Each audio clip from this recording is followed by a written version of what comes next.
Hey guys, what's up? In this tutorial, we're going to reveal to you how you can insert and add emojis to your spreadsheets on Google Sheets in 2026. So let us get started. So guys, navigate to your table or spreadsheet on Google Sheets. Let me go with this one here and click into the cell where you'd like to add the emoji. So this is how it works. Let me just double click into it. So now we can type in your text.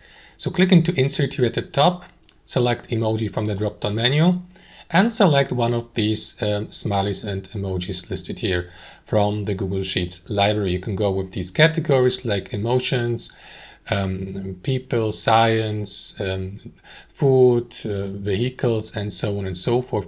However, guys, if you can't find the given emoji here, for example, by using the search bar, you can always simply paste emojis from external sites that feature these emojis. Like, for example, I don't know, let me go with this one here, that fire icon here, double click into it, press Ctrl V, and as you can see, that icon has been added. So it works both ways, guys. You can do it from the spreadsheet or from Google Sheets library here, or from external sites, copy them and paste them into your cell. That's how it works, guys. Thanks for watching and have a fantastic day.